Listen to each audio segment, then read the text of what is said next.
Good afternoon, everyone. This is Diana Arias with the Community Technical Assistance Center, and I would like to welcome you to today's webinar, The Importance of Identity Affirming Care. This webinar will focus on the social context of growing up LGBTQ and identifying ways to communicate LGBTQ inclusive and affirming care. Before we get started, I wanted to take a moment to orient everyone to the WebEx system so you know how to participate in today's event. Please note that upon joining the webinar, you have been placed on mute to avoid any background noises that may distract others from listening to the presentation. If you come across any technical issues during today's event, please chat to the host who will be able to assist you. You will also have the opportunity to submit questions for the Q&A portion of today's presentation by utilizing the chat box feature, which is located on the right-hand side of your screen. If it's not visible, click the dialog bubble on the bottom of your screen and it should appear. When submitting your questions, please send these directly to the host. However, throughout the webinar, there will also be a couple of questions directed to you that ask for your participation during the webinar. When submitting your responses to these questions, please ensure that you select all panelists from the drop-down menu so that the presenter can also see your responses. In order to ensure that we are able to answer as many questions as time permits, we are requesting that you send in your questions at any point in time during the webinar for the Q&A portion. So for today's presentation, I am very excited to have with us Dr. Jema Shelton, a social worker committed to addressing LGBTQ youth issues. Thank you all for joining us today, and I'm glad to now have Dr. Shelton and to be turning it over to get us started. Great. Thank you. Hi, everybody. Thank you for joining us today on this topic that I could literally talk for days about, but lucky for you, we've got an hour together. So these are the things that you can expect that we will cover today. We're going to talk about some general concepts that are useful to keep in mind when we're thinking about working with LGBTQ young people. We're going to talk about the context, the social context of growing up LGBTQ today, and then some concrete actions that you can take to create more inclusive and affirming environments for LGBTQ young people that you come into contact with. So to start, I'll tell you just a little bit about myself so you know kind of why I'm here and what I do. That is not a picture of me currently, if you were wondering. I believe I was maybe 9 in that photo. As you know by now, my name is Jema Shelton. I use the pronouns they and them. I'm an assistant professor at the Silberman School of Social Work at Hunter College, where I teach community organizing and social policy. And prior to my time here at Hunter, I worked for about 15 years providing direct services for LGBTQ young people experiencing homelessness and building a national movement to address LGBTQ youth homelessness through my work at True Colors United. So a lot of what I'm going to talk about today is based on my practice experience, my research, and some of the resources and products that have been developed at True Colors United over the past couple of years. So anytime I talk to folks about working with LGBTQ young people, I like to open with this quote from the poet Amiri Baraka and the poem Numbers Letters. I can't say who I am unless you agree I'm real. And I bring this quote into all of my conversations because I think as folks working with young people, we have many opportunities to allow young people to say who they are and to validate young people and their experiences. So conversely, we have many opportunities to not allow young people to say who they are and to invalidate their experiences. And that's what I'm hoping we can work towards not doing in the future. So regardless of our specific role in an organization, I believe that we all have a role to play in supporting and affirming LGBTQ youth. And so I have a question for you to think about, and you can respond in the chat box also, which is, In your current work role, what is something you could do to be more supportive of LGBTQ young people? And I know that that's the topic of today's webinar. So if you don't have ideas at the moment, you should by the end of this webinar. But I think it's something important to think about because for those of us who work directly with young people, this may be clear. Like we may learn ways to both directly and indirectly communicate our support. Like one of the participants just said, they have signs in their office, or you can ask people their pronouns rather than assume pronouns. These are all fantastic practices. But think about other people who in the organization who maybe don't work directly day to day with young people.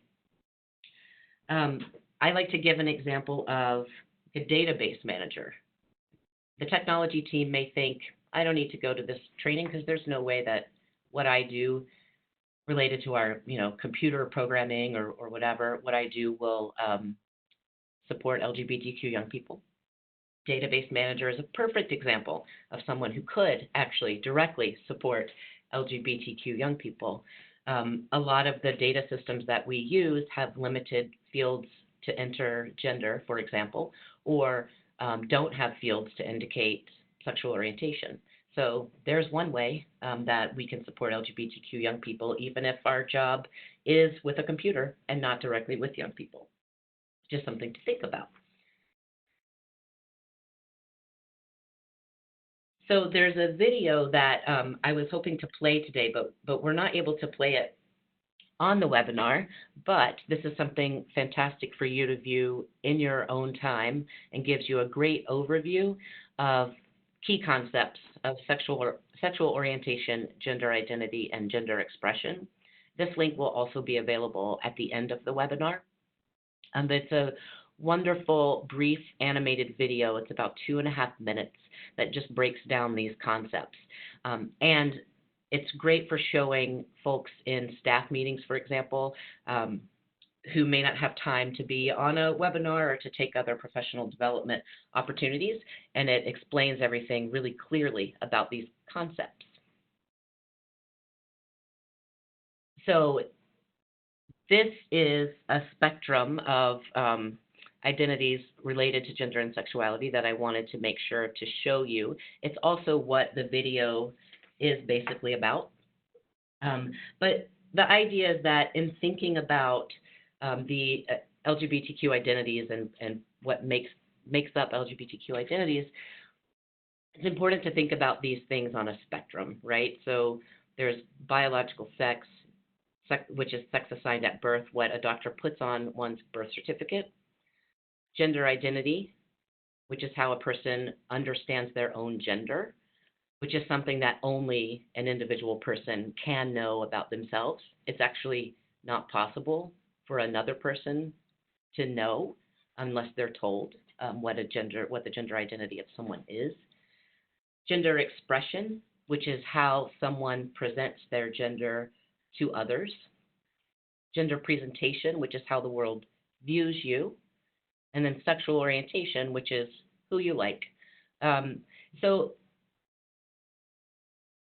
typically in society, we've thought of these things as binary constructs, and we've thought of them as sort of like interconnected. Like, for example, if your gender identity is a man, then you must present as masculine, and people must see you as a man, and you must be attracted to women. We know that that's actually very limiting and is not true, right?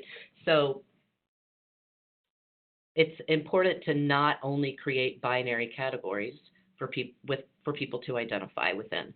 So thinking about gender and sexuality as a spectrum, particularly, this is relevant to everyone, but particularly for young people who may be figuring out where they fit on each of these different continuums.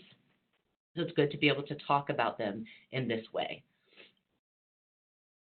Also, I think it's important to note that everyone has each of these.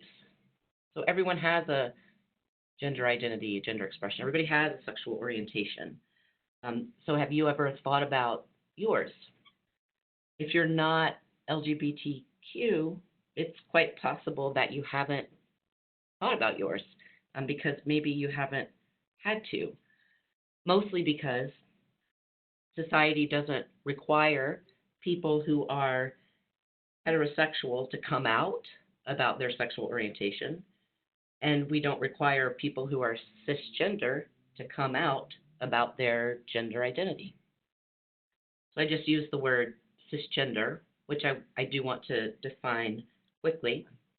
The word cisgender refers to people whose sense of self, sense of gendered self, so gender identity, corresponds with the gender they were assigned at birth, corresponds with the sex they were assigned at birth, right? So, for example, someone was assigned female at birth and they identify as a woman, that person, you could call them a cisgender woman.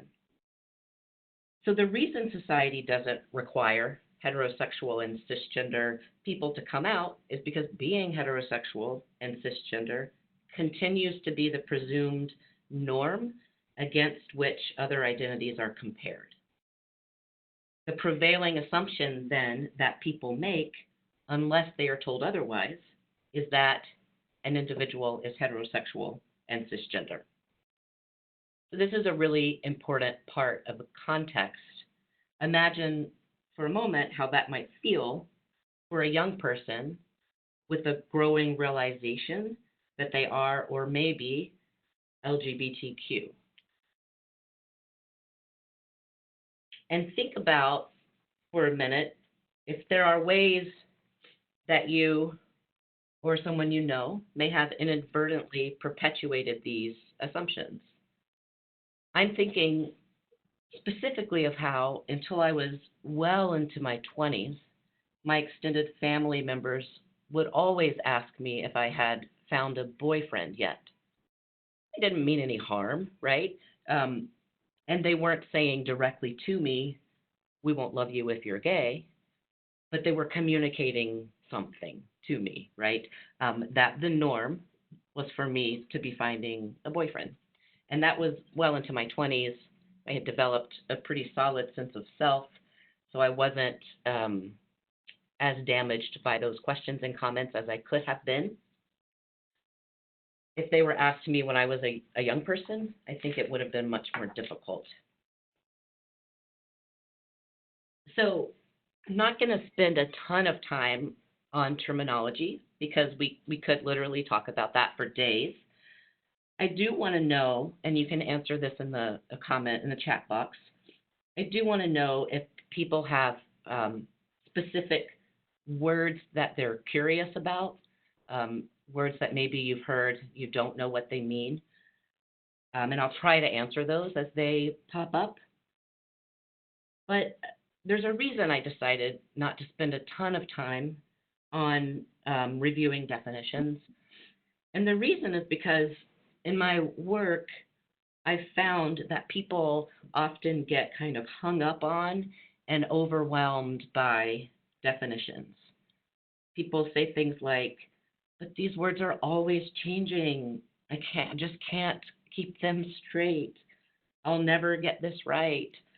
So it can also be intimidating. It can be overwhelming and intimidating. And people may feel like the surest way to being affirming is to make sure you have these definitions kind of memorized, right? But it's true. Terminology changes. The way people use terms change, and terms vary between cultures and different generations. I do this work for a living, and I still encounter words that I've not heard before. And that's really okay. It reminds us that we are not experts on anyone else's identity. They are. So when you're unsure, you can ask in a very kind and affirming way. One of the words that comes up quite a bit lately is about gender identity, and that's being non-binary. So I actually identify as transgender, non-binary, and so what that means is I don't identify 100% with being a man. I don't identify 100% with being a woman. I believe that there is a continuum in between, and I'm in between that somewhere. That's what it means for me, being non-binary, means existing outside of the gender binary. Some people may have different definitions for it. I'm giving you the one that I use. Um, Another example of language shifting over time is the word queer. That's a word that a lot of folks use to identify themselves, to identify their sexual orientation, and sometimes to identify their gender identity. Um, Generationally, that word had a very different meaning. It had a very different meaning when I was growing up, and when people who are older than me were growing up. And it's sort of been reclaimed in some cultures and in some age brackets as a self-identifier. So that's just another example for you in the way terms can shift to more accurately reflect people's understanding of who they are. Today I'm using the acronym LGBTQ, lesbian, gay, bisexual, transgender, queer is what I'm using it for as an umbrella acronym. It's important to say that sexual orientation and gender identity are two separate constructs. So although sexual orientation and gender identity are sort of lumped together in this singular acronym, the experiences of someone who is transgender may be quite different than the experience of someone who is cisgender and is lesbian, gay, or bisexual.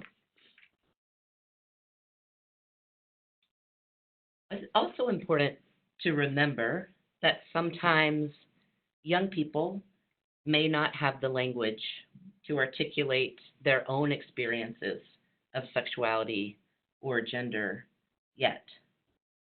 And the more that trusted adults in their lives use language that is inclusive and respectful, the more adults model that the words gay or lesbian or transgender are not a quote unquote bad words, the more young people may be able to find language to ask important questions and to express themselves. I remember the first time I heard an adult say the words gay and lesbian out loud to a stranger in a way that wasn't attached to a slur or that wasn't a criticism. I was 24 years old when that happened, and I remember just thinking, oh my gosh, that person just said those words out loud. Must be okay. When we're thinking about the social context of growing up LGBTQ today, there are two overarching concepts that are important for people to understand. One of those is heterosexism. So Audre Lorde, I think, said this best in her definition of heterosexism. She said it's a belief in the inherent superiority of one form of loving over all others and thereby the right to dominance. So heterosexism is essentially a system of attitudes, bias, and discrimination in favor of dichotomous opposite sex sexuality and relationships.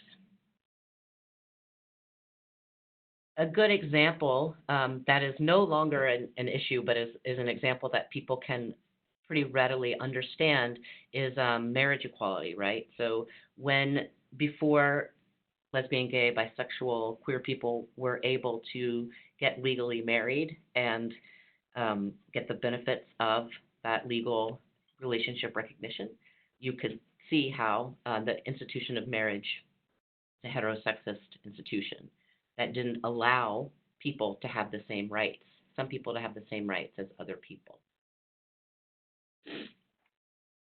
Cisgenderism is similar to heterosexism. It's sort of the big idea underlying transphobia. So it's the assumption that all people are cisgender, which I want to refresh your minds about that. I defined it earlier, but cisgender would be a person who was assigned male at birth and identifies as a man. So a person whose gender identity is congruent with the sex they were assigned at birth. So cisgenderism includes the assumption that all people are cisgender and that only two genders exist.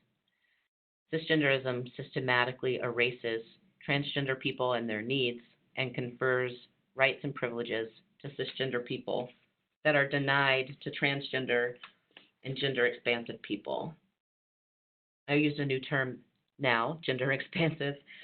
Quickly, I'll just say that's a term that I prefer to use when I'm talking about the spectrum of ways people can identify their gender. Sometimes people say transgender and gender nonconforming. I like to use gender expansive rather than gender nonconforming. It's a subtle language difference, right? But gender nonconforming suggests that there's a particular way that one should be or something one should conform to, and sort of acknowledging that people are not conforming. So I prefer to use the term gender expansive. So these two concepts are really important, and I think that they explain the reasons why we need webinars like this. They explain the reasons why LGBTQ youth continue to experience mental and behavioral health disparities when compared to their heterosexual and cisgender peers. Many of you have likely heard the statistics. LGBTQ youth have higher rates of suicidality, report more depressive symptoms, higher rates of substance abuse. This is not because they are inherently somehow more at risk for these things. Their risk is inextricably connected to their experiences growing up in and navigating adolescence in a society that both directly and indirectly communicates that they are somehow less than. We can understand heterosexism and cisgenderism as two forms of oppression.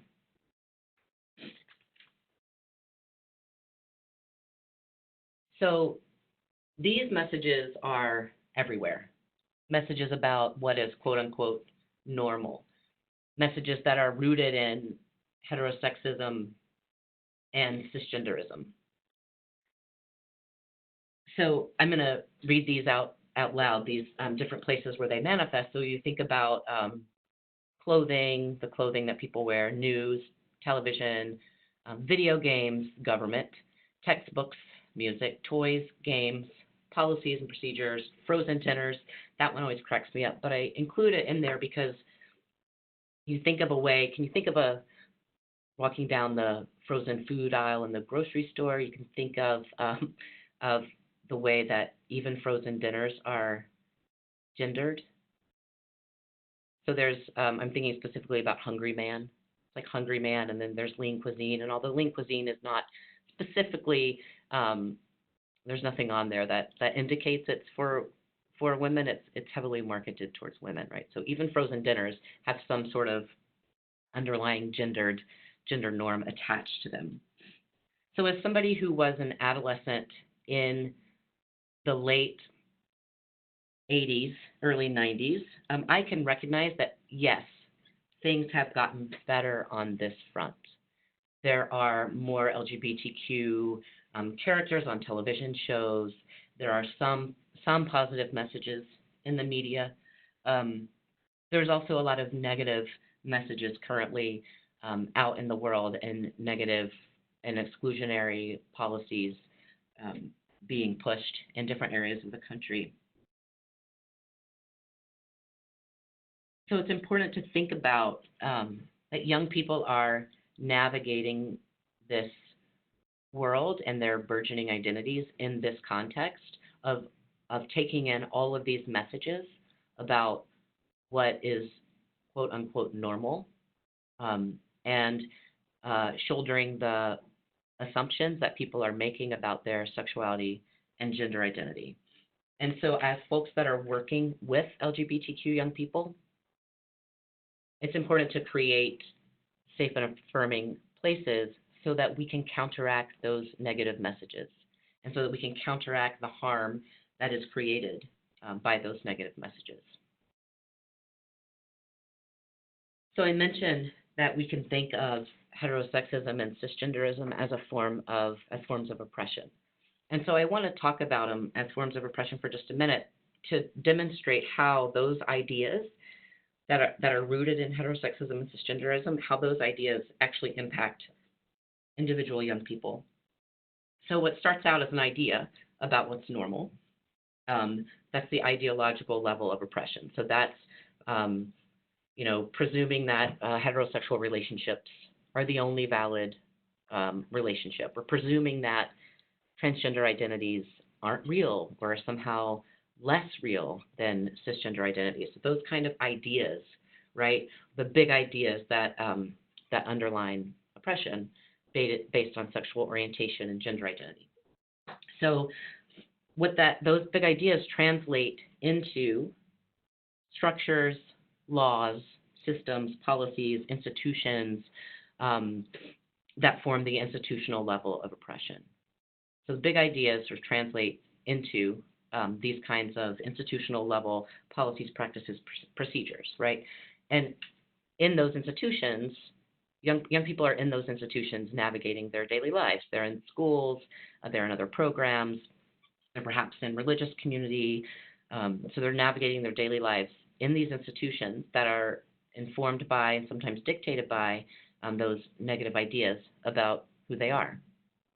Within those institutions, young people interact with other people who are carrying out the policies and procedures of their institutions that are informed by the big idea, right?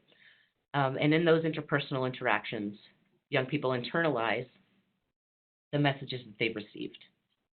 So I understand that it might be a little bit abstract to think of it in that way, but I'm going to break it down to how it plays out in a programmatic context. So in order to challenge and counteract these negative messages that young people receive about who they are, we have to be able to identify the ways that heterosexism and cisgenderism manifest, right? And sometimes these manifestations are really, really subtle. So in a programmatic context, this is how it can break down.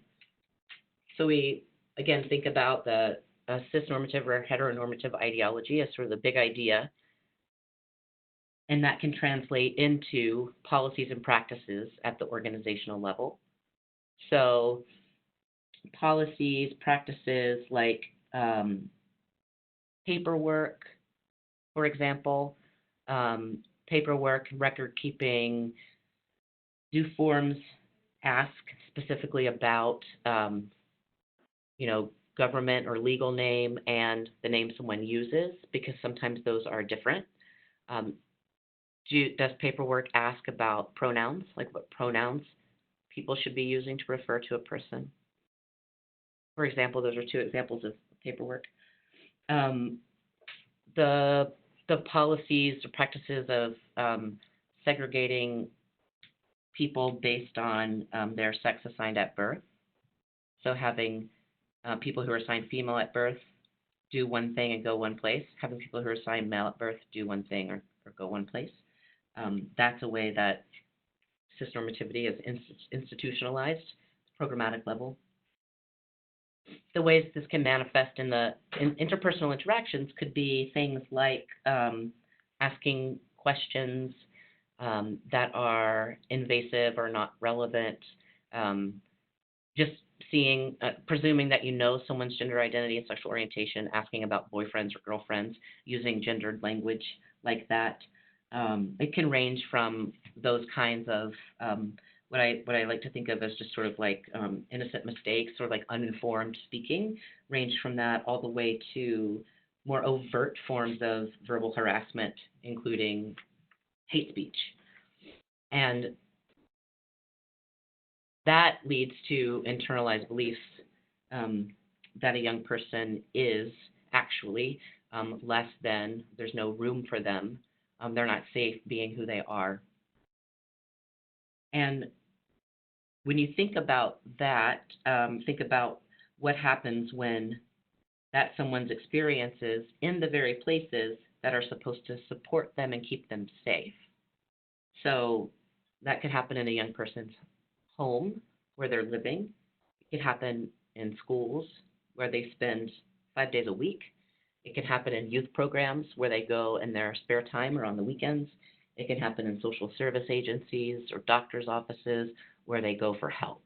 So, in all of these different places, young people could be receiving both subtle and overt messages that who they are is somehow wrong. And that's the thing that we really want to change. So I know that this work is not always comfortable, but change is never really comfortable, right? Um, so I want you to think about, you could chat this, you could send this in the chat box while I'm talking. Um, how could you be more inclusive? What could you do, specifically you, to counteract some of these negative messages? It can be difficult and uncomfortable because it requires that we acknowledge gaps in our own knowledge and that we acknowledge the ways in which we need to improve. Um, so, yes, you could, some examples that are coming up that people are sharing, you could ask, are you dating? Are you seeing anyone? Rather than, do you have a boyfriend or do you have a girlfriend? Because that's presuming quite a bit about a person. That's definitely one thing that you could do. You could have, these are coming up. People are suggesting, you could also say significant other. Do you have a significant other? Be careful of language. Someone saying that they tend to say you guys quite a bit. So that's something to just sort of be mindful of. Um, one of the ways that this is a story that I have a very long story about this that I sometimes tell. I don't think I'm going to have time for that today, but when I think about the ways that cisgenderism is manifested at the institutional level, I think a lot about service industry jobs because I've done a lot of work in the service industry, and when I go places like restaurants and things like that, it's one of the places where I am most frequently misgendered. And misgendering means someone is calling me a gender that I am not without asking, right? So I think about how does that happen, right? And I the question is, what are people taught? How are people taught to show respect to customers, right? Um, and being from the South and having lots of jobs in the service industry in the South, I don't know if this is true in other parts of the country, but we're trained to say yes, ma'am, and yes, sir, right? Use ma'am and sir as a way to show respect. And that happens a lot, right? I often someone will come say, "Hey, ladies, how's it going, ladies?" Right? And it's almost like they just don't know what to say if they can't say ladies or gentlemen. So rather than doing that, you could say, "Hey, y'all," or if you're not comfortable with y'all because that's a southern thing, you could just say, "Hey." Right? It's pretty simple. You just drop the gendered part of that phrase, right, and continue on with your day. So I'm going to give you some very concrete things that you can do. And as I review these, I think I encourage you to think about whether or not these suggestions are feasible. So are these things that you could do or that you could implement at your organization? Or do you think that there would be some significant barriers to making these things happen? So one thing that you can do is ask about pronouns. And you can share yours. So here's an example of how you can share your pronouns when you're meeting a young person for the first time, or anyone. But you could say, "Hi, my name is Jama. I use the pronouns they and them." So you're normalizing this process of sharing pronouns, and you're inviting them to do the same. And you don't just do this for people who you may think might be transgender or non-binary. You make it a practice that you do with everyone for a number of reasons. One, you don't want to single out people whose gender you just can't read, right? That's a part of cisgenderism is that we think it makes one think that they have the authority to be able to tell someone's gender without asking them. So you don't want to single people out in that way. Two, some young people may not yet be able to present themselves in a way that aligns with their gender identity. So I'm going to say that one again because it's actually really important, and this comes up a lot in trainings where someone might say, I'm seeing a young person, and this young person wants me to call them he, but this young person still dresses like a girl. So a number of things about that that I'm hoping you noticed as I said it, right? Like one is we have associated ways that we think should be dressed, like boys and girls, men and women should be dressed, and that someone could wear something that then discounts their gender. So that's one thing that I'm hoping that you notice.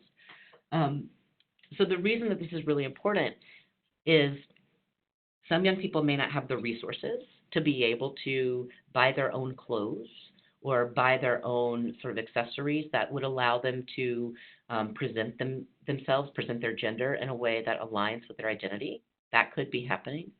Another thing that could be happening is a young person may feel unsafe expressing their gender outwardly just yet. They might not be out at home, so they might not be able to wear clothes that would accurately express their gender. So these are some reasons why it's important to ask. If there's someone that you've met but you realize you don't know their pronouns and you want to know them, you could say, I just realized that I've never asked what pronouns you use. I use they and them. What do you use? If people don't know what you're talking about, it's a great moment to be an ally and to do some education. This can also be institutionalized on paperwork and notes and charts so that people who are working with a young person people know which pronouns to use. So I do a lot of workshops and teach a lot of classes, and I always ask people if they're comfortable to share their pronouns when we're doing initial introductions. I don't require people to do it because I want people to be comfortable in the classroom. And people may not be comfortable upon first coming into the class. People may not be comfortable to do that, right? For people who are constantly misgendered and people who use pronouns that are not he or she, so people who use they and them pronouns or other pronouns that people use, this is a really important practice. It's been a really important practice for me because otherwise we don't have an opportunity to say how we would like to be referred to. So it's not asking people to come out. It's not asking people to share their identity.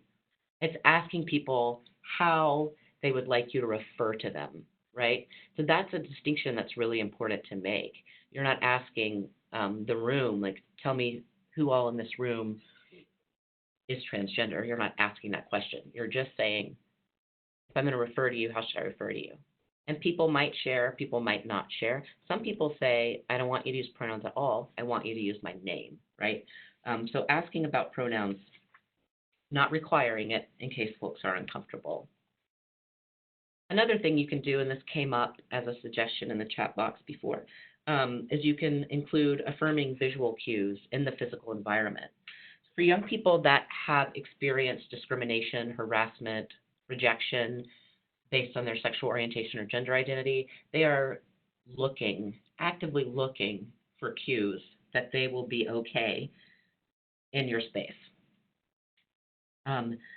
Otherwise, they may be constantly anxious that they will be rejected or ridiculed for being who they are.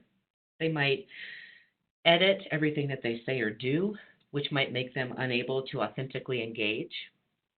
And I don't know about you, but when I'm constantly focused on something else, editing my words, I'm distracted, I'm anxious, it's really hard for me to pay attention to what's being communicated to me. And it's really hard for me to participate because my mind is somewhere else. So um, if you think about a classroom situation or some other kind of interaction with a young person, sort of programmatic setting or a one-on-one session with someone, um, if their half of their mind is focused on making sure they're safe and keeping part of them hidden, then they're not going to be able to fully engage to learn or participate or be supported or support others. So it's just important to let people know that they can be who they are in your space. Another thing that you can do is to have an inclusion statement and post the inclusion statement. And this is different from an organization's non-discrimination policy. This is more of a statement about who is welcome in your space. So some examples are, we have many types of women and girls here. Women and girls of different races, religions, sexual orientations, gender expressions, and gender identities. It's an example from a youth homelessness program that I visited once. There's a people of color, immigrants, refugees, Muslims, women, LGBTQ, you, us, all are welcome here. We welcome all races, all religions, all countries of origin, all sexual orientations, all genders. We stand with you. You are safe here. So these are some examples of inclusion statements that you might post in your organization. These inclusion statements explicitly name groups that are often excluded and groups that are often targeted. So those are important to point out. Groups of young people who may be coming to you already feeling unsafe. And bathrooms. We can't have a conversation like this without addressing bathrooms. Again, it's a topic that we could probably talk about for days. So creating inclusive bathrooms would be an action that you could take. If there are single-use bathrooms in your organization, meaning, like a water closet, right? You open the door, there's a toilet and a sink in there. One person goes in at a time. If those exist and they are labeled male and female, this is a very easy fix. There's no reason for individual single-use bathrooms to be labeled in that way. Think about the bathroom in your home. People of all genders, I'm assuming, if they come into your house, use that same bathroom, and it's fine, right? So that's the idea behind single-use bathrooms and making them all gender. You can also turn a multi-stall restroom into an all-gender restroom. It can be done. I know that there's a lot of controversy around this. Based on my experience of touring programs and existing outside of the binary and having to not be able to use a restroom during a lot of my life, I can speak to both the importance of having restrooms that people can access and the success of programs who've done it, who've taken a risk and done it. So what often happens is there are stall bathrooms, multi-stall bathrooms, one for men and boys, one for women and girls. And there might be a single bathroom somewhere in a building or in a building next door or down the street. So often what happens is that single-use bathroom, wherever it is the one that trans youth are sent to, right? So what you can do is create an all-gender restroom in the multi-stall bathroom. And rather than sending the trans youth to a staff bathroom or a nurse's station or a bathroom in another building, you can offer that alternative to anyone who is uncomfortable with the idea of an all-gender bathroom. So instead of having multi-stall bathrooms with a little sign posted outside that says there's a single-use bathroom on the 8th floor around the corner down the hall, you can post a sign there that says these are all gender bathrooms. There's a single-use bathroom up there, right? So that you're not sort of punishing the trans young people for needing to use the bathroom. But again, I know there's a lot of controversy and there can be a lot of fear and problems with bathrooms, but I would have been negligent if I didn't mention it. Also, include the voices of LGBTQ young people. So make space for LGBTQ youth to be leaders in your organization to inform the policies and practices that will directly impact them. Trainings like this one are great. It's also great to listen to LGBTQ young people that you work with to learn from them what their challenges are and how you can best support them. Many organizations these days are setting up equity committees that include staff and young people to address issues like racism, heterosexism and homophobia, cisgenderism and transphobia, and hearing from the young people themselves and allowing them some leadership and say in the policies and practices that will impact them. And then finally, you can be visible and vocal allies. This is important beyond your organization. When an organization or a community, a well-established and respected community institution is open and vocal about their support of and inclusion of LGBTQ people, the potential for broader change exists. And what we want to do is create communities in which LGBTQ young people can thrive and be supported. And often people can see this as being really challenging depending on the community where you're located and depending on what kinds of beliefs people put out in that community.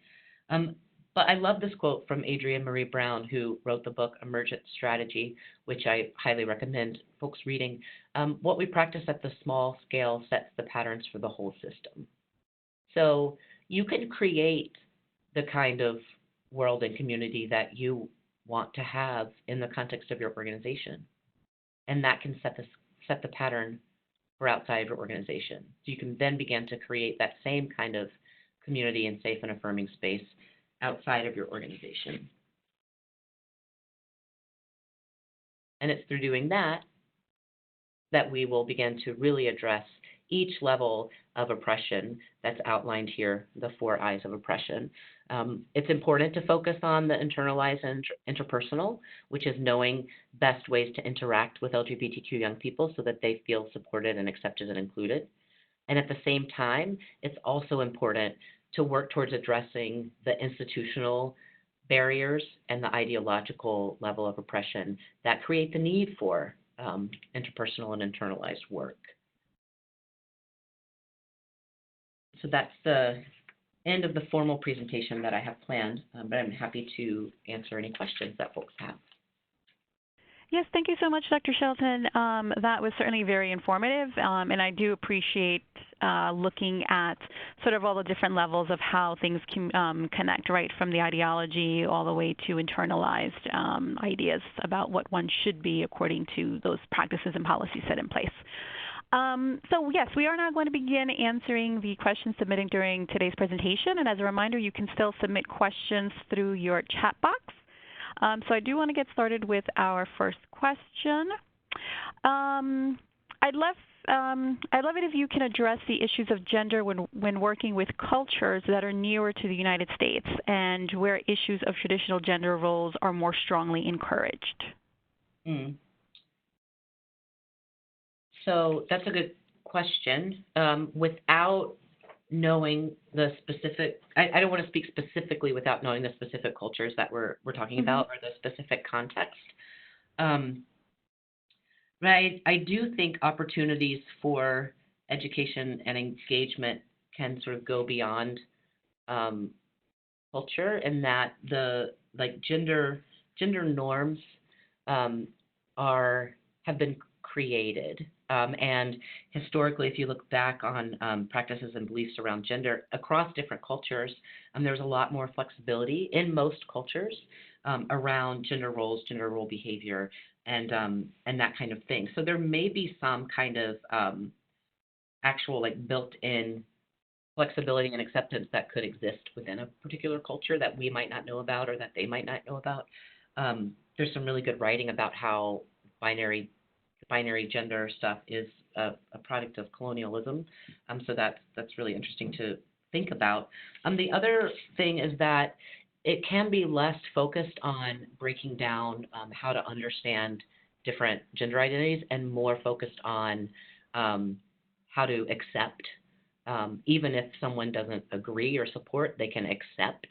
And there's some great work out of the Family Acceptance Project that I would recommend checking out because they have they've done a lot of really important work with different congregations, different people with different religious backgrounds on whose religious doctrine is actually pretty clear, they believe, about how they feel about LGBTQ people, but helping people see how they can be accepting.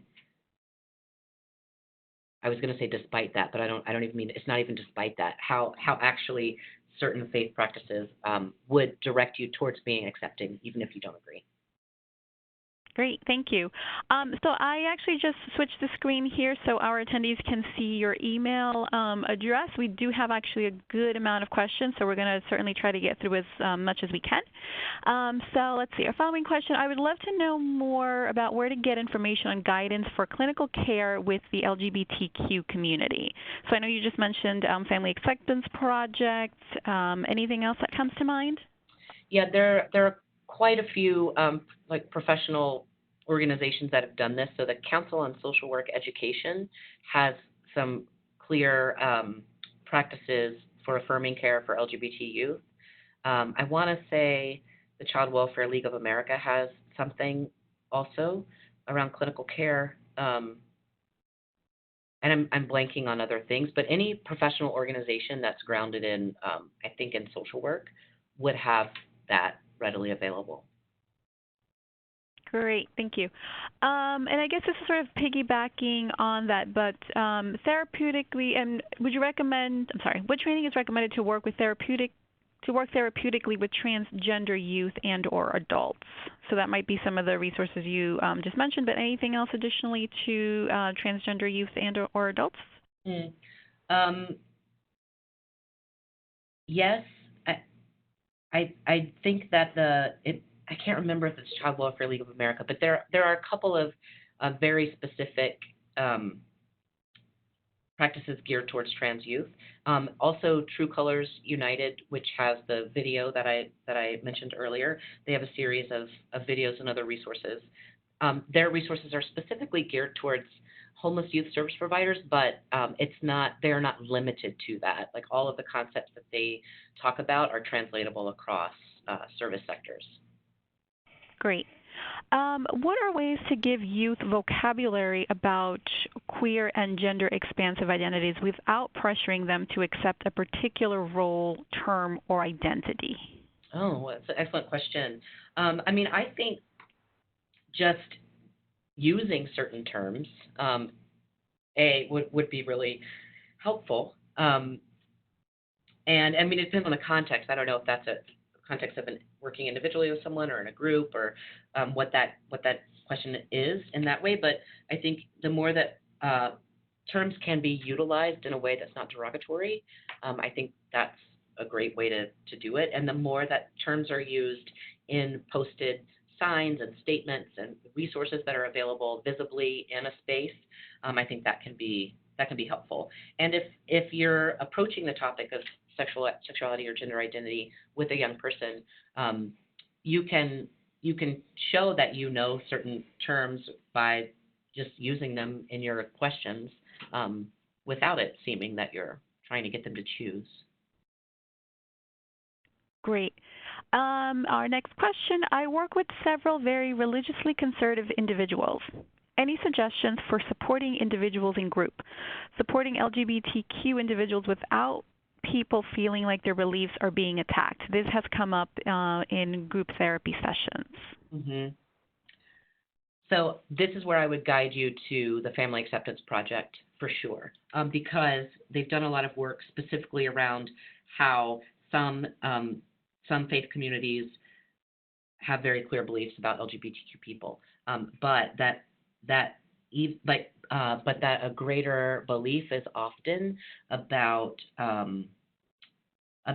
kindness, love, kindness, and acceptance. And so it's almost like redirecting the focus from um, from sexual orientation and gender identity to support for young people. And I've done a lot of organizing around youth homelessness, and I've worked in some conservative communities where people will say, like, we're not going to support an initiative only focused on LGBT youth homelessness.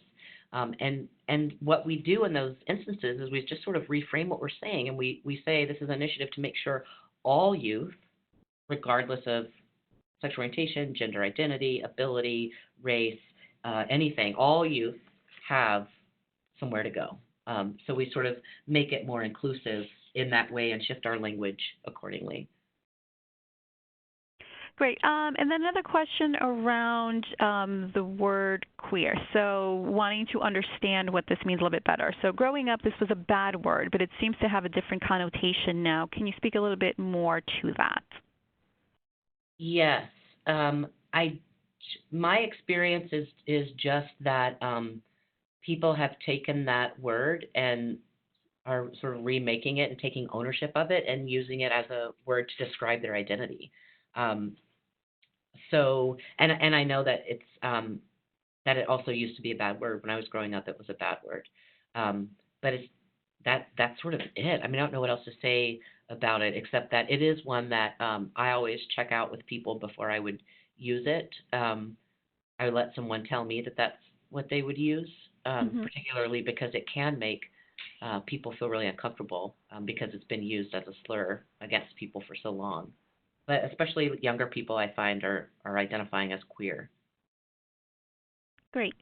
And our following question, what is the most effective way to approach other staff members that are resistant to incorporating these changes? So along the lines of creating safe spaces for LGBTQ youth or more sort of inclusive spaces? Mm. So when this comes up in environments where I know there are a lot of social workers employed, I just bring in the code of ethics of the social work profession. If they're not social, and that's a way to like they very explicitly name sexual orientation and gender identity as an oppressed population and one that we should be sort of working towards justice and equity for. Outside of that, I think it's sort of it's hard to say without knowing the specific context. I know that I'm saying that a lot, but a lot of times this is actually very nuanced. So I would say it's about meeting them where they are, like having a conversation, trying to understand what it is exactly, like what is the barrier, why are they resistant, and seeing if there's some way to help that go away. And this is where I think allies are really really important. Um, for example, people who are resistant around using my pronouns, I'm not. Sometimes I can talk to them, but actually, I'm maybe not the best person. Like maybe it's someone who is who's cisgender and can just talk to someone about the importance of pronouns in a way that they had never thought of before. So having direct conversations, I think, is a good way to go. Great. And our very last question, I do want to be cognizant of time. Can you please talk about if you are having trouble remembering names and thus even a harder time remembering the pronouns for individuals that you are only acquainted to with just a bit? Yes. I mean, I always just ask. I know that that sounds like a simple response, but that's what I do. Um, and if you're in an environment where people can have name tags, then that's one way to do it. Um, in some programs where I've worked, we just start every single group with those introductions, name, pronoun, and some sort of fun go-around question, like every single group. Mm-hmm. So there are ways I think that you could do it that way. For pronouns, if someone has changed their pronoun recently, I, in my mind, will say they're like just quiet to myself, not out loud, will say their name and pronoun together over and over in my head until I get it. So like, Got and I'll tell people to do that for me. Be like, Jama they, just until you get it, and then it'll click. Right, right. No, and I think giving voice, right? So really asking as opposed to assuming is great. So I do want to say that we did have a good amount of questions. Your contact information is up on the screen right now if individuals want to reach out to you. But I do want to thank you for today's webinar. I do have the resource listed here that was mentioned earlier on in terms of the short video by True Colors United. You can certainly visit the YouTube video as well as their website for more additional information, and I certainly encourage you to do so. I do also want to point out and invite you to our upcoming events, Cultivating Inclusive DBT Treatment for Sexual Minority and Gender Expansive Youth and Their Families, which will be in December. Also want to remind our viewers and our attendees that you should have received as of today an email just sort of reminding you to update your profile. So please be sure to do that so that you are able to get the most up-to-date and accurate information. And on behalf of CTAC and our presenter, thank you so much for joining us. You will be receiving a short survey after this. Certainly, please take the time to fill it out. And in terms of the slides and audio, those should be up within the following 3 business days. So again, on behalf of CTAC and our presenter, thank you so much and have a great rest of the day.